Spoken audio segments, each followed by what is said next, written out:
Okay, and Michelle, maybe you?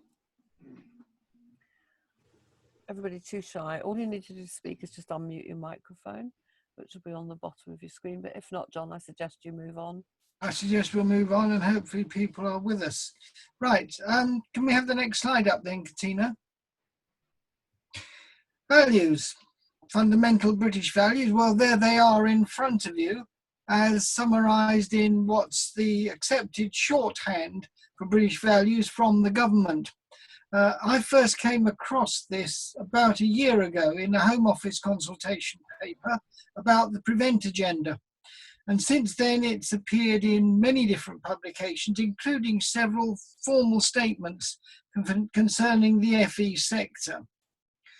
Now, we could spend a considerable amount of time today discussing what we mean by fundamental British values, whether indeed those on the screen in front of you are a fair reflection of British values based on our history, our society and our culture. Now, I'm quite sure that that would lead to a lively debate, but I'm not sure it's the best or most productive use of the time that we've got this morning. Or, on past experience, that at the end of it, we would reach any agreement.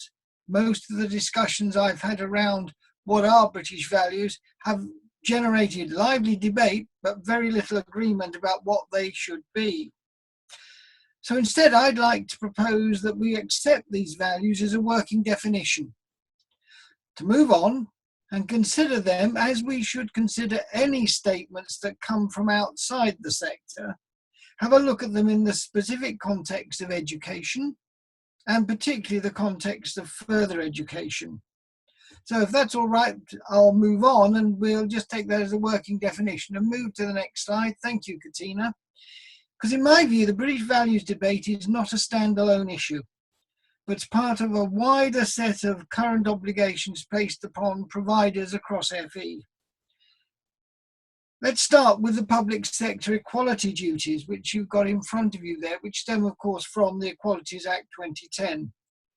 And there are the three basic duties under the public sector equality duty. Now, I would make two comments about those statements. First of all, they're all positive injunctions to do something. They're not tick box activities that you can just say, yes, we've done that. You've got to actually be proactive in eliminating discrimination and advancing equality of opportunity in fostering good relations. So positive injunctions to action. The other thing I've mentioned is the last one, fostering good relations between people who share a protected characteristic and those who do not. That obviously has implications for all the protected characteristics, but particularly for religion and belief. It's a positive role to foster good relations between people with different aspects of the religion and belief protected characteristic and those who do not have a particular faith or belief. That's very important in the context that we're going to be talking about today, a positive requirement to foster good relations.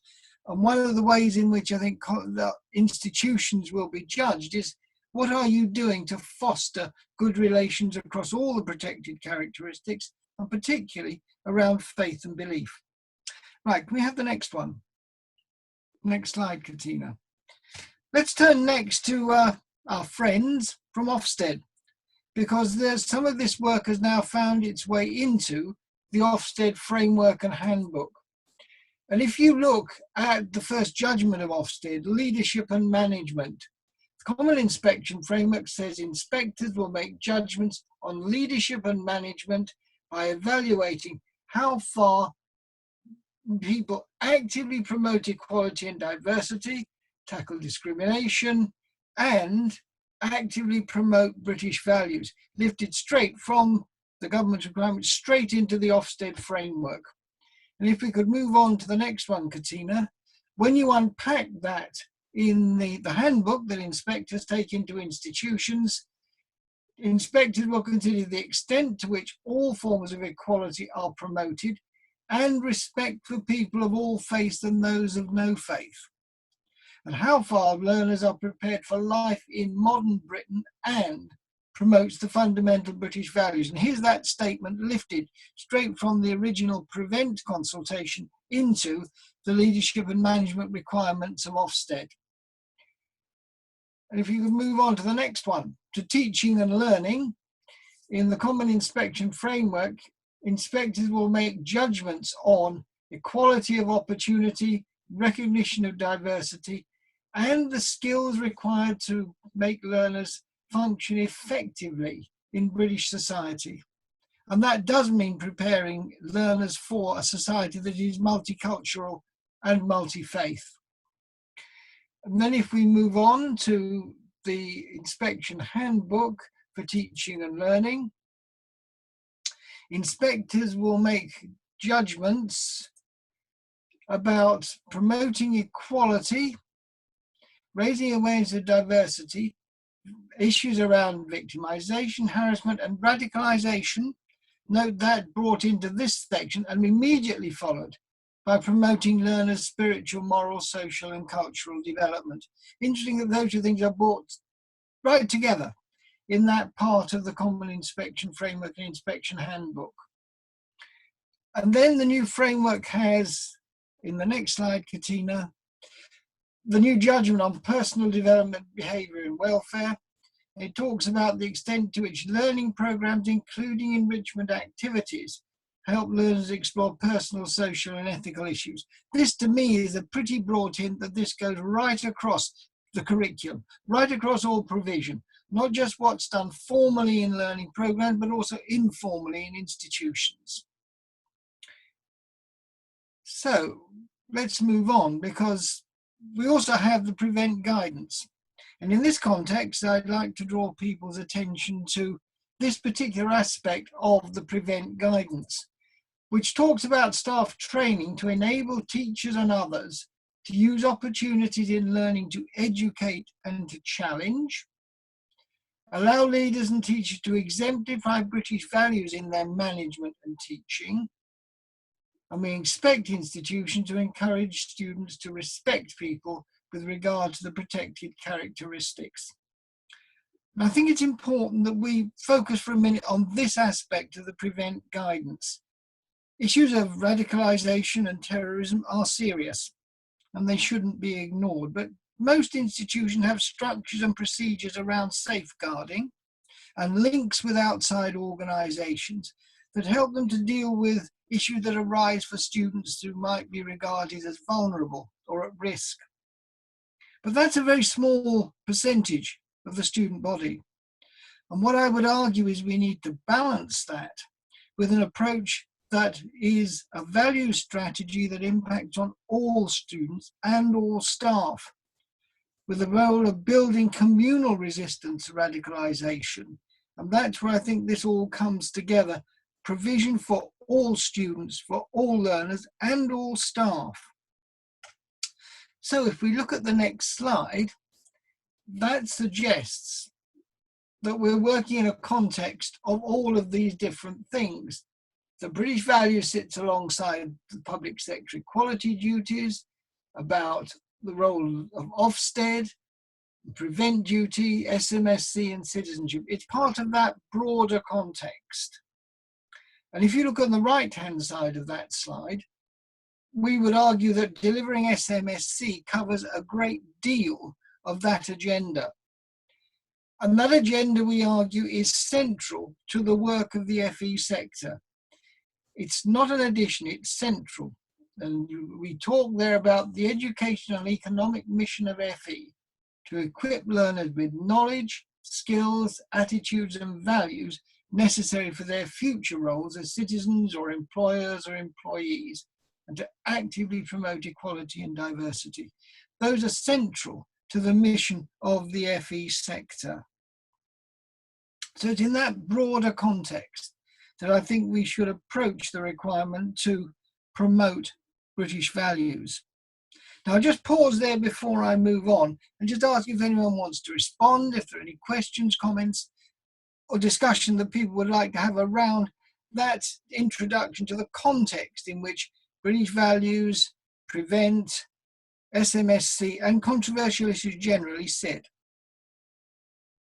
Anyone want to come back or ask any questions?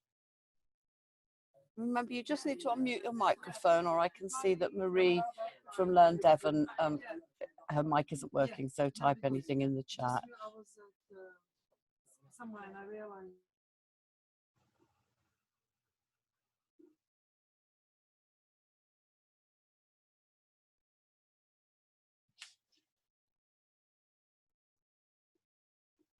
No? I have a question, really, which is,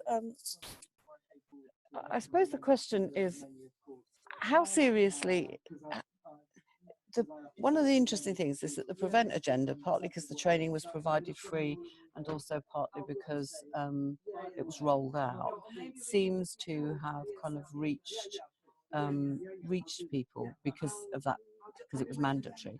But what I'm not sure about is how much reach there is for this wider debate and discussion. So and is it particular bits of the sector that seem to be interested? So is it only colleges that are really picking it up? And is it not work-based learning? And is it not community learning? And is it not specialist designated institutions? Or is it across the piece? I think there are always going to be differences across the sector. I think it's always fair to acknowledge, and maybe our colleague from Northern College might want to comment on this, but this is generally an easier issue for colleges to pick up because of their full-time access to large numbers of students and to staff. I think that's the first issue. It's also going to be easier for colleges than it might be in work-based learning, where there's clearly, we have to get employers on board and seeing this as part of how young people need to be equipped for the world of work. I think there's a lot to be done to put those arguments across. And it's something I've been trying to do in having some discussions with AELP, for example, and with one or two local education authorities where they're still running community education. It is more difficult when you haven't got access, particularly to staff, because staff do need to have their thinking changed around. But I do think there's a common issue here across all parts of the sector, which everybody, I think, wants to get to grips with. And that is a concern about how am I going to do this, given all the other constraints that we have. And that may be something we'll come on to in the course of this discussion. Does that answer the question, Katina? Anyone else want to come back? Okay. What I'd like to do now, though, is to move on to talk about values a bit more. I sometimes get the impression that when I listen to those from outside the sector talking about it, they talk almost as if the sector doesn't have any values. But institutions that provide education certainly do have values. I've yet to meet one that didn't express some very clear values in its mission and vision statements. And I've been working both with colleges and local authority on that line. I'd like people, though, to have a look at the next few slides. If we can just go through the next 4 slides. There's the first one, and then the next one, and the next one, and the last one. I'd just like to pause there and ask people to come back with their reactions to those slides. What do they think they're seeing in front of them?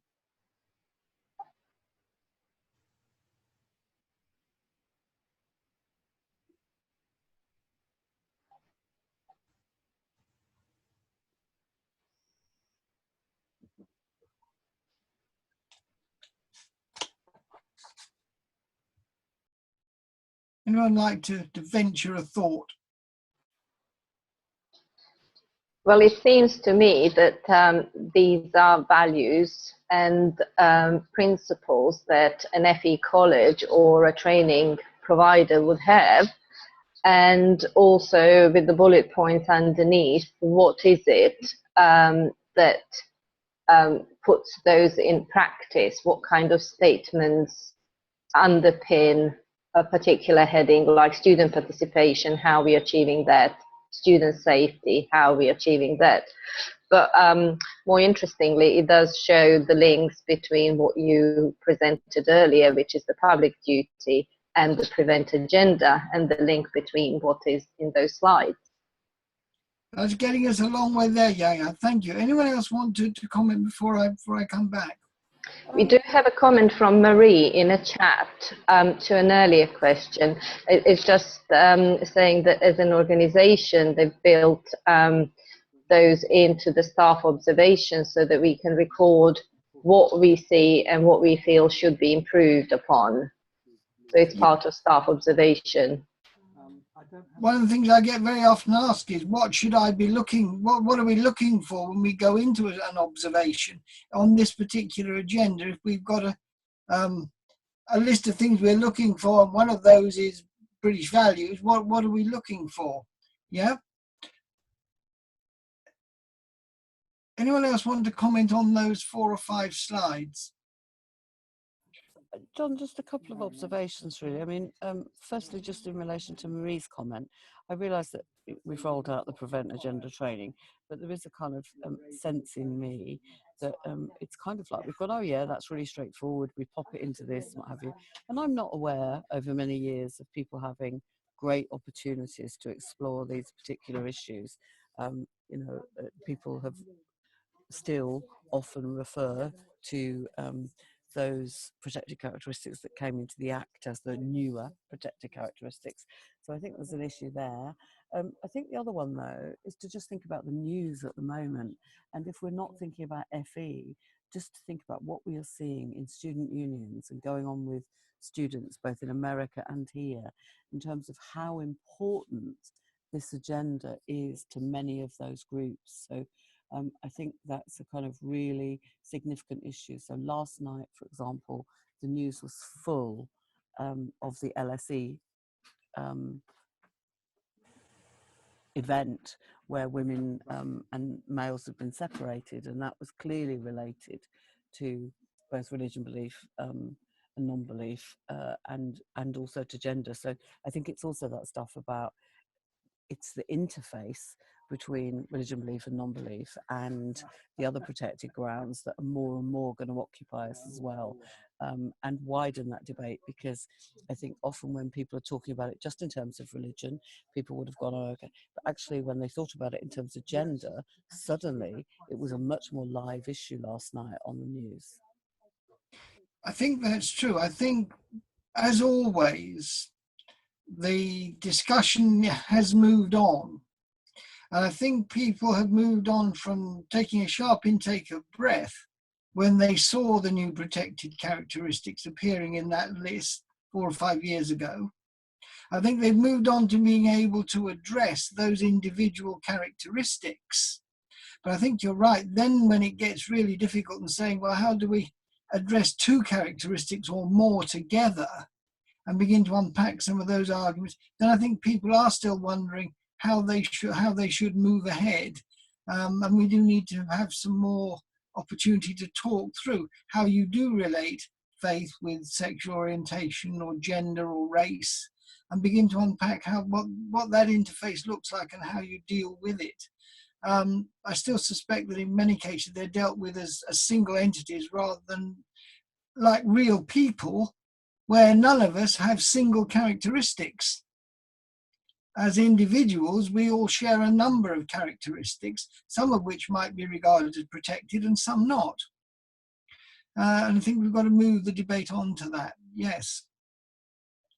But this British values thing, if we just go back a couple of slides for the moment, if we go back to the beginning of that section, the thing I'd want to point out is this. These are all things that institutions do.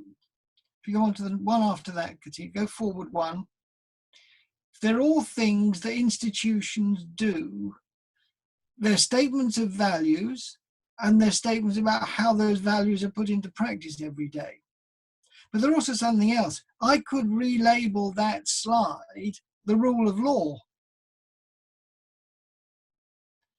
And I think this is what people get rather concerned about, this British values debate, that somehow somebody's got to have an opportunity in a lesson to raise the rule of law or tolerance or whatever it might be, when actually they're doing it. When you enforce the discipline procedure of the institution or the safeguarding rules and regulations, you're expressing how at a very practical level something like the rule of law is happening. And you can explain it to young people, well, and if you're going to a workshop and talk about the need for health and safety, the reasoning behind it, it is there to protect everybody. Nobody is exempt from it, from the principal right through the whole of an organisation has to obey what the health and safety regulations say, or we're all in trouble. And I think if you go through those other slides, you could change the headings and actually put those British values up there. And it's how we do things in practice that works, because I don't think British values is just another demand for lecturers to shoehorn another bolt-on requirement into their lesson plans. And by the way, tick another box. It's about everybody accepting responsibilities to uphold the values and standards that their community expects from all its members, insisting on appropriate standards of behaviour, challenging learners when their behaviour falls short of that, be that in a formal teaching situation or elsewhere on site, to ensure that everyone in the community is safe, everyone, staff and students, to encourage students to mix together outside of their learning groups where you can, in art or drama or sport or volunteering or whatever, to develop their personal employability skills and to value difference. Those are things that learning institutions do. And as we do it, that's our combined responsibility to uphold the institution's values and demonstrating how the institution in practice interprets and delivers British values. I don't see a lot of mileage in somebody setting up artificial discussions about democracy. But I do see the opportunity to discuss democratic issues, as students are only too interested in doing, as you just demonstrated by what's on the news around us. That's how we begin to address this agenda. And we do it not because somebody out there tells us we should, and of the need to be compliant to some external regulation. Yes, that might be part of it. It might be where we start addressing these issues. But we do it primarily, I think, because it's right for the organisation and right for the students. It's the way we do things round here. See, I don't think you can impose values. Values are caught, not taught. It's therefore essential that we demonstrate by how we act and behave that we're putting those values into practice. That's where I see the link between this British values debate and what teaching and learning institutions do. But I'm open to questions and comment and maybe challenge. Okay, we've had a couple of new people join us, John, while you were talking, and Amma has left us. So Amma sends apologies and says she's got something else, but she's looking forward to coming back in later and watching the recording. It was just, Juliet's just joined us. So Juliet, just to say to you that if you want to speak, you just need to unmute your microphone, which is on your controls at the bottom, and you'll be very welcome to do that. If you're stuck with doing it, let me know and I can do that for you. John, the other thing for me that I was wondering about, particularly seeing colleagues from In Touch Care here, is one of the things that religion, belief and non-belief has kind of featured often in our curriculum in areas like health and social care, where people have had to think about preparing learners for delivering care in people's homes, or for trying to respect people's spirituality or their spiritual needs if they're in hospital or if they're in their care home. And sometimes we've seen that growing in other public sector areas more and more. What's quite interesting, I think, is that we don't seem to have had much debate about how now we're looking at the learning provision or the workplace as somewhere where we need to take it into account in relation to all of our colleagues and all of our learners. You know what I mean? It's kind of felt as though it was a curriculum subject very often, and people learned about it and they put it into practice wherever they were going to work, but not for themselves. It was something. There wasn't a great or much emphasis on how much it is part of our own identity.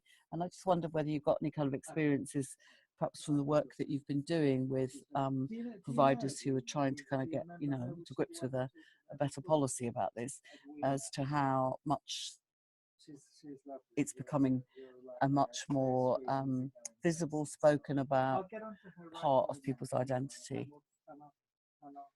I think a lot of this revolves, Katina, around language and around the language that you use and some of the concerns people have about using language. And people are very quickly put off if you start to talk about spirituality in an educational context, because people then say, well, what's that got to do with me? Why spirituality in the context of learning and preparing young people for a future in a particular career?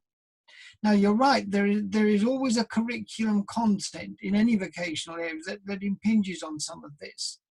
But first of all, I think it's about helping young people to understand themselves, self-awareness, self-knowledge and self-esteem. And we know that one of the issues for many learners in FE, one of the barriers that many of them face is lack of self-esteem, lack of self-worth, partly often because of previous history.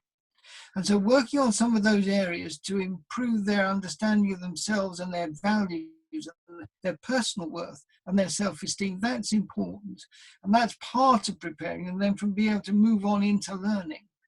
So I think we need to remember that aspect as a general educational principle, that building up people's knowledge of themselves and then their knowledge of others so they relate better to other people. Those are the bits I think we need to build into the learning alongside the curriculum content that you might have in hairdressing, health and beauty, social care, business studies, about where faith and belief actually impact on the curriculum. If I could just kind of add in there one thing for me, is that one of the things that I've heard from learners, and it's always been true across all the protected grounds, is that often they have stuff taught to them in the curriculum and there's stuff in policies, rule of law, but they say to me that when they're in learning and that learning is vocational, they watch the staff in their education provider or their work placement really quite closely, because that's the embodiment of putting those things into practice. You know what I mean? That's the place where they can see it. They do talk about, they look at their families differently and they look at their communities, but actually what they're saying to me is that when that is not confluent, when they don't see the teaching staff or the managers or the front of house staff kind of tussling with, living with, embodying what we're talking about, then actually the message that sends to them is this isn't really very important to the learning provider. It doesn't really matter. It's one of those subjects that you can just kind of, as long as you toe the rule of law, that you can just gloss over. And I just wondered if you had any thoughts about that. Absolutely.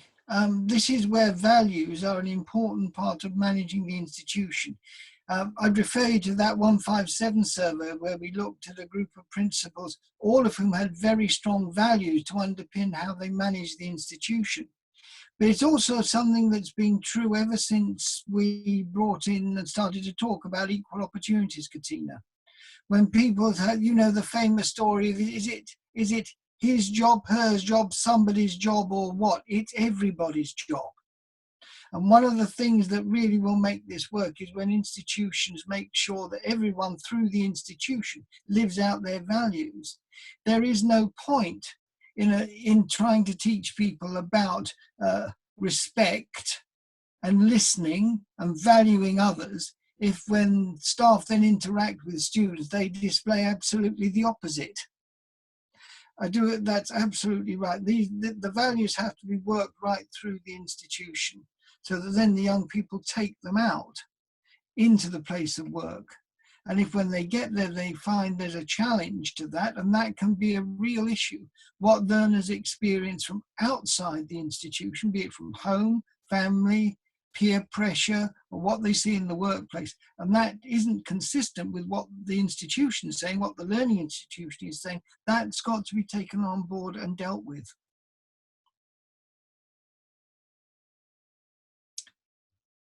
Does that help? Okay.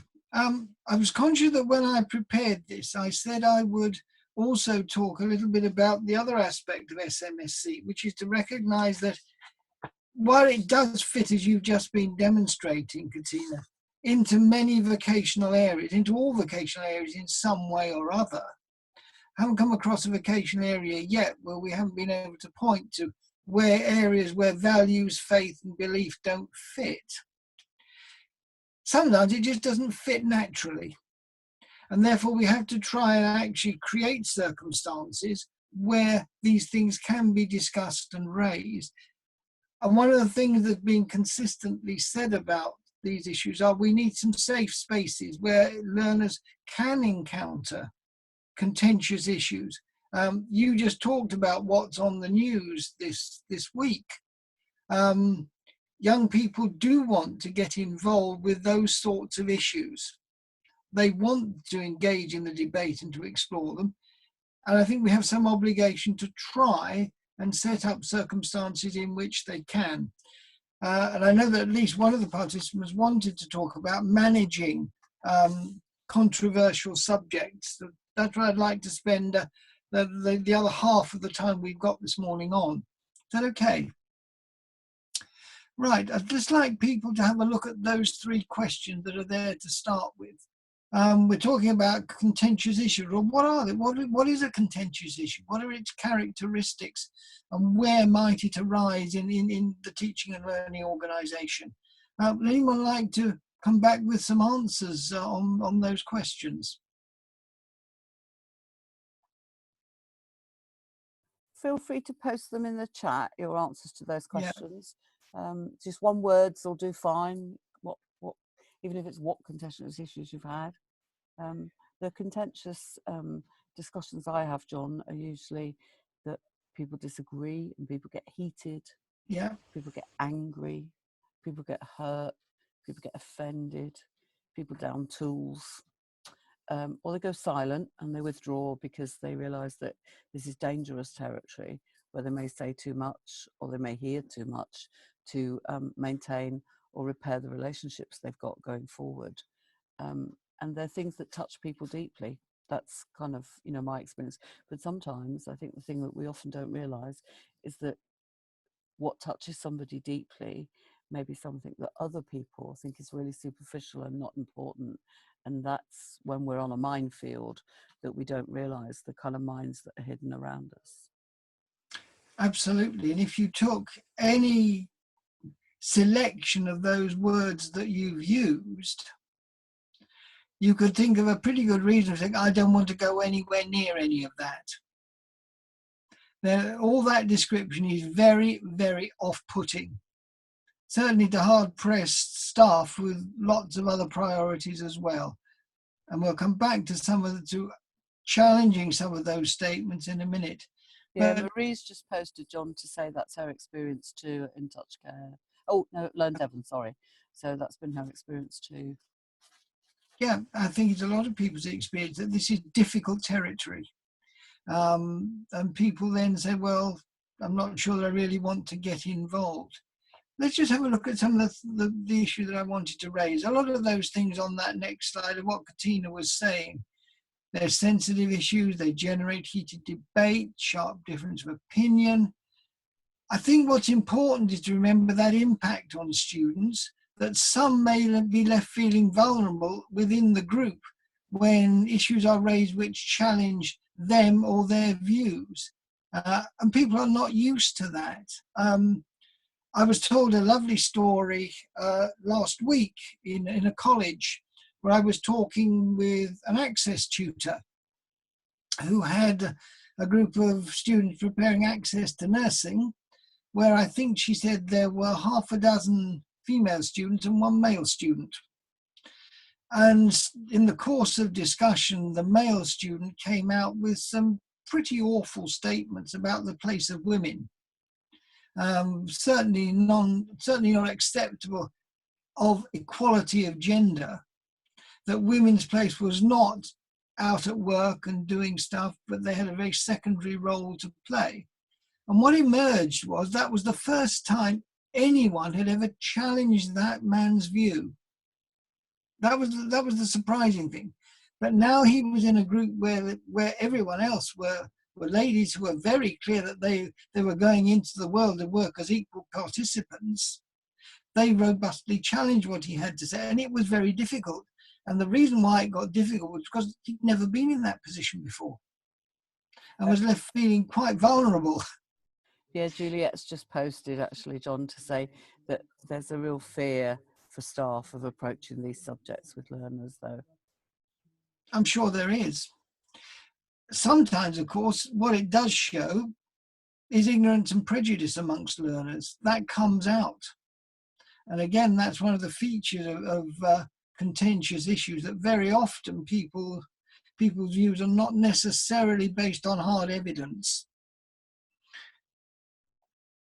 I think the hard part is the last bit. If you just go back one more for a minute, the hard part for staff is also that they're not necessarily in control of this. Staff are used to having the control of knowledge. You know most of the time more than your students do. And that allows you to control the environment in which your teaching and learning takes place. Here you're not. Very often the learners know more than you do.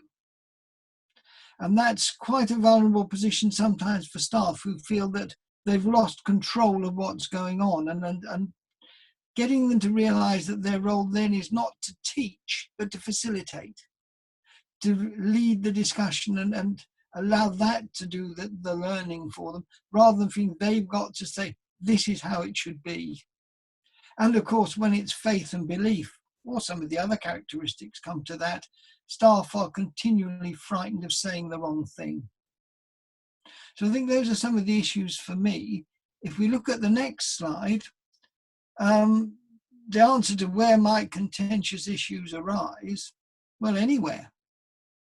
And very often they arise outside of the formal learning situation as well, when students are interacting with themselves and with staff.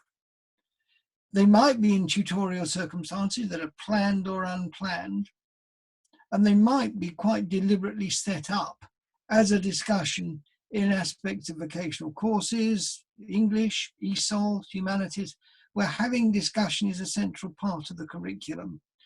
But I think we have to recognise that contentious issues can arise anywhere, and staff have to be prepared to deal with them anywhere.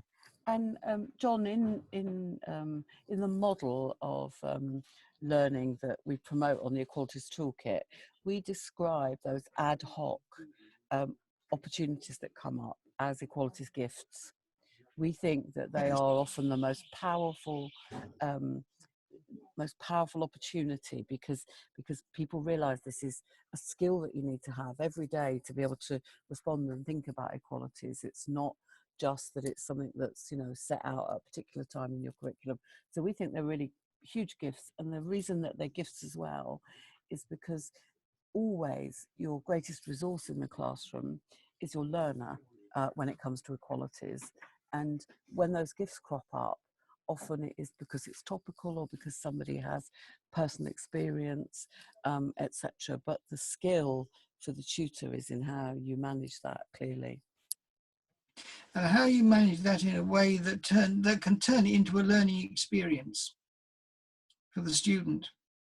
And I think that's one of the things I want to try and bring out as we look further through some of these slides, is how we make sure that in dealing with contentious issues, we're not just diffusing a situation, but we're actually creating a learning experience as well. Okay, let's have a look at the next one. Have a look at the next slide. Katina, a few moments ago, gave us a pretty powerful set of reasons as to why we should run a mile from this lot, why we should say, I just don't want to get involved. Why should we respond? And I've suggested here some reasons as to why we should take on the challenges that Katina articulated when she described some of the characteristics of contentious issues, partly because they're part of life. It's what students will experience when they move on outside. It's not unnatural, it's actually quite a natural part of life. And as they go through life, students will encourage people with different backgrounds and different values. And my argument very often is that students were better off encountering that in the slightly safer environment of the learning institution than in the pub down the road later on. That we need to give them an opportunity to experience dealing with controversial discussion in a way that gives them some protection in doing so. But they do need to understand, and not all students easily do, that not everyone thinks like me. I remember a student who went through a controversial discussion scenario and had an experience which was created for her by her lecturers to discuss a controversial issue. And this was a student at level 1. And the student was asked at the end, what had she learnt? And she simply said, I've learnt that if someone disagrees with me, it doesn't mean they're wrong.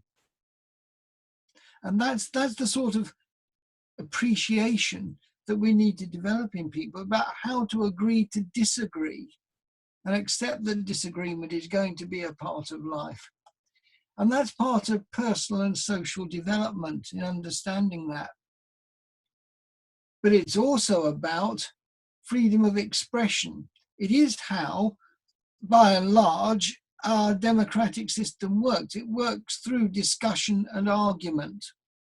And that's part of that other link back to British values and the values in the way that our political system works. Okay. Shall we move on to one more, Katina? The next one. I've listed here some of the challenges that people might face. John, sorry, I think Yaya's trying to say something. I don't know if she's unmuted herself or not. Yes, I keep talking and then realizing that nobody can hear me. I'm sorry about that.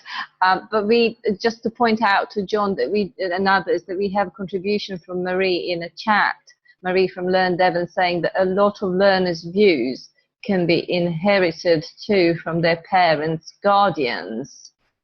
Yes. That's the last point I put on this slide here, that when we do engage in this sort of discussion and approach it from the perspective of equality and diversity, of trying to bring in those elements of tolerance and understanding, we do have to remember that students are in other places as well as the learning institution. And they may well find themselves challenged by what they're hearing, and by contrast to what comes from their family or their faith community or their friends. And that I quite agree that that's one of the challenges we have. Katina will know that Seth and I did some work earlier this year on the interaction between faith and belief and sexual orientation. And one of the challenges we met there were young people whose experience of some of that interface came from outside the institution and perhaps was contrary to what the institution was trying to put across. And we do need to, I quite agree, we do need to be very much aware of what students bring with them. Sometimes that can be very positive. Older students bringing their life experiences can make a very positive contribution through that. So we shouldn't devalue it, but we certainly should be aware of it, yes. Here's some of those other challenges. Students just don't want to listen to each other. So we need to encourage them to do so and help them to develop their learning skills. Students often challenge each other as individuals rather than challenging the arguments that people are putting forward. It's not sufficient just to rubbish an argument on a basis of a personal attack. You've got to learn how to express arguments clearly and challenge the argument. Okay, now we've gone to another one. Can we just go back a little bit to that slide you had at the moment, the next slide about challenges. There are links to tensions outside the classroom. There are minority students feeling threatened. And there's the biggest challenge of all with staff is time. One of the things you most frequently hear from staff when you start to raise these issues is, I haven't got time to do this, particularly if I'm in a pastoral or a tutorial role. When have I got the time to do this alongside all the other tasks that the institution requires me to do one-to-one with individual learners in the group?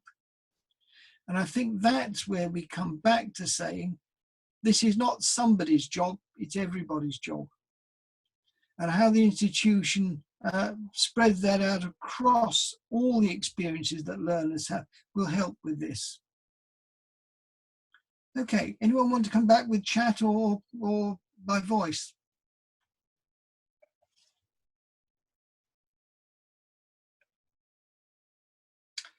Okay, I've suggested next some of the benefits for engaging with controversial discussion. Learning to agree to disagree, giving students an opportunity to examine their own beliefs and values and experience others. In a group, if you can get students to begin to share, then they begin to share their different approaches to issues. You can do it in a safe environment. And we talk about safe spaces later on. But most of all, we are talking here about a benefit in terms of learning. We're talking about what goes on in an educational establishment and developing issues of personal learning, active listening skills, presentation skills, thinking skills. All of these can be built into the outcomes of contentious discussion. And those are important skills for people as employees. They're the sorts of skills that employers, I think, will value. Those who are able to interrelate with other people, to engage in arguments positively and in the right way, who are able to listen effectively, and who are able to present arguments effectively. They're all skills that I think employers will want. And the links between this sort of work and employability, I think, are very strong.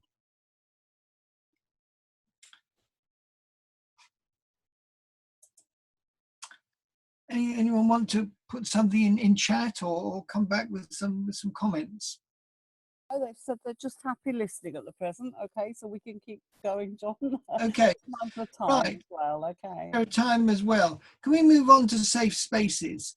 Because the whole essence of this is the creation of a safe space where this can happen. And normally the idea here is that you have some ground rules that everyone has to obey in participating in that safe space. And on the next slide, I've suggested some of what might be some possible ground rules for a safe space, but you could make up your own in discussion with your students. But some of these are fairly obvious, but they are the guidelines for civilized debate, showing respect, challenging opinions, allowing everyone to speak without interruption, identifying common ground as well as difference. And I think that's very important in the field of faith and belief. To read the popular media, you would think that the great world faiths never agreed on anything. But in fact, of course, they do. There's huge areas of agreement as well as disagreement. And part of the culture, personally, this is a personal view for me, part of the culture of society is always to highlight difference. The media seems to me always to be interested in difference, not in agreement. And we need, when we're handling these discussions with students, to make sure that what the things we agree on are set down and highlighted just as much as the things that we disagree about. Because I think that's that's really important for students to learn that actually the first thing I need to find out with someone is, what do we agree about? And then move on to what we disagree about. And some of the more subtle skills of using evidence and reason to justify what you're saying, and to begin to learn the difference between fact and opinion. All too often arguments and debates are around opinions rather than fact, and getting students to appreciate some of that in the way that they work. Okay. The hard part for all of this is the tutor. So here's some questions about manage. If we go on to the next slide, Katina. Structuring discussions. What are we expecting of tutors?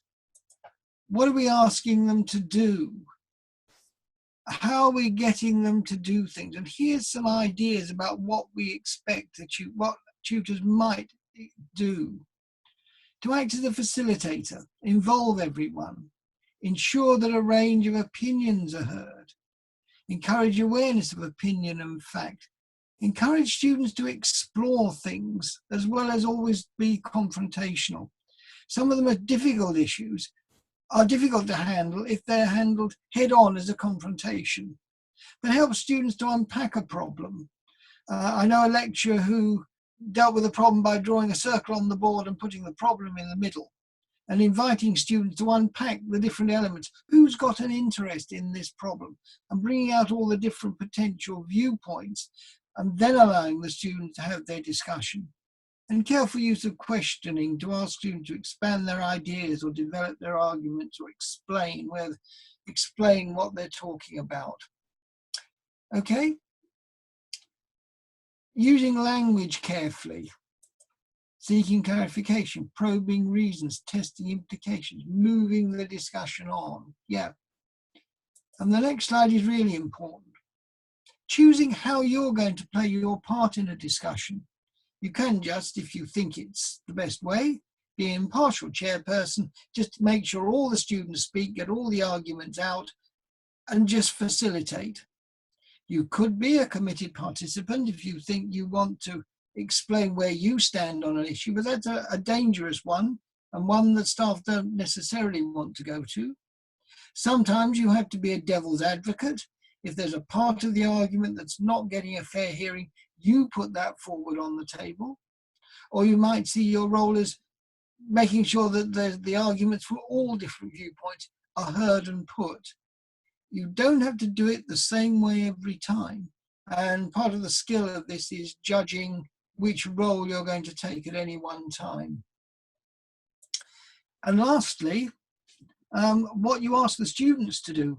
They're your best resource very often. So you must try and get the students involved in working together, in talking together, in sharing, in getting people to share in a pair of students and then going to another pair and explaining what you've been talking about. If you've got a student who's dominating the discussion, these listening triads are often quite a good idea, because the student who's saying too much, you make them do the recording, so they have to listen and allow others to speak. You use ambassadors to go from one group to another, explaining how the debate is unfolding. Or you get students to summarize different parts of the discussion. Those are all skill building activities. They're ways of getting the students involved and letting them, to some extent, manage and lead part of the discussion. Now that's gone, Katina, very quickly through what I wanted to put out for people today, and to say that's some thoughts about how to manage and structure contentious discussions, because they are an important part of expressing some of these values and an important part of delivering that part of SMSC that deals with contentious issues. I can see some interesting things going across the screen now, not least our website, where you can find some publications that will help to unpack some of this, particularly around what we mean by SMSC and where it fits into the curriculum. But I'll pause there, conscious of time, and ask if anyone wants to come back. We've got some things in the chat, John. Juliet said the slides are great, and are we able to have copies, please? And Marie said she's found it very interesting. So a couple of things there. Yes, of course, the slides are available. And what we do is we'll post them on the Equalities Toolkit as a resource. Yaya will do that for us. And then she'll post a news item to say that they're up. But because there's so few of you, she'll also send you the link as an email so that you can, you know where they are to download them. And I did want to show you John's website because there are a number of really important publications on here. And what's important about it is they're publications that are about and for our sector. And they come from within the sector. I think when John was kind of introducing himself in terms of his role, he didn't tell you about the years and years he spent working in this sector before he took on this particular role. And I think that's the bit that's really important. And you're doing small bits of work all the time, aren't you, John, about huge issues? And remember, just as it's going through there, in many, many areas, in colleges, for example, there's the chaplaincy service as well, isn't there, who often really very happy to help with this. Yes, I mean, very often the chaplain is the person who can provide some of that expert input into issues of faith and belief, but also directly related into the curriculum. But when you want somebody to come and talk about different aspects of faith and belief in hairdressing or hair and beauty or in childcare, the chaplain can very often be the man or woman who can come in and give that bit of expert knowledge. And do have a look, particularly if you look on the tab on the website that's headed FE Managers, that's where you'll find most of the publications. Yeah, if you click on that one, you'll come up with a whole list of publications there.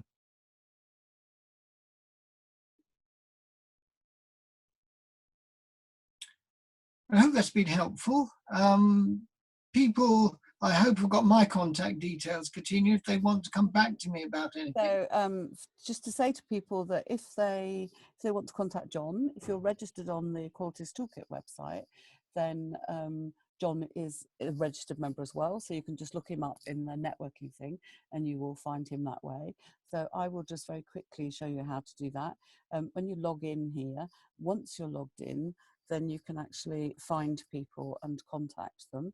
And so you could directly message John from the website. Anybody can join the website that wants to. We do check that you're a kind of real live person. And you can see there's a network tab here once you're locked in, and then you could find John that way. Now, there's only a few hundred on this one, so you could search fairly easily. There's a little secret key. If you press Control and F on any computer or Command and F on a Mac, a little box opens here and we'll search the page. So if I put Wise in, hopefully, there you go, there's John Wise. And what you do is just click that and it opens up for you to send John a private message, bit of detail about John, private message there. And you literally just fill it in and say, hi, John, I went to your webinar or whatever. Can you send me a blah, blah, blah? Or can I talk to you about, could you come out to our provision? And then you send him a message. So literally it's that kind of simple. I'll just pop those in, John, and you'll get this test one in your inbox. And John will reply to you via the messaging system as well. So it's that simple. The other thing for us to say to you is that there are lots of resources that are both on John's website and on here, so you'll find them on both. When you were talking, John, the one that you reminded me of was the one that we did a couple of years ago, about 4 years ago now, with NUS, which was that toolkit that they developed. And I remembered there was that wonderful activity they came up with, which was a silent conversation. And it was a sheet of, lots of community learning tutors will remember this, that sheet of wallpaper paper basically spread along the floor or along long tables. And then people had a conversation, a discussion, but only in writing. So there was no speech. And it took all the heat out of it because they had to write comments and move along the table. Now, obviously, you'd need to take into account accessibility needs around that. But it really did take the heat out of that debate. And their toolkit of really great resources like that is here on the two websites, isn't it? So people can access that. I think the other thing I wanted to say for anybody who uses Twitter is that we have this Twitter handle where we use the hashtag #EqualitiesTLA, and every single day we tweet things that are in the news or in the press or in our own sector that are things that you could use as a tutor. You know, if there is no gift in your classroom today, then use the gift that we've posted as a hashtag #EqualitiesTLA.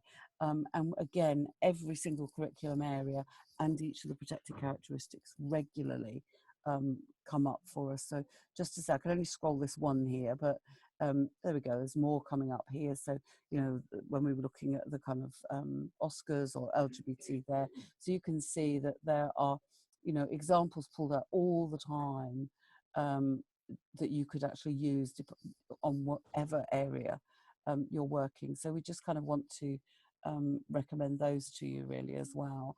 And the other bit to say is, you know, we're here to pick our brains. So do feel free to make contact with us and tell us if there are things that we can help you with. So any final questions or comments? Juliet said she's really glad she took the time to listen to this webinar, and thank you.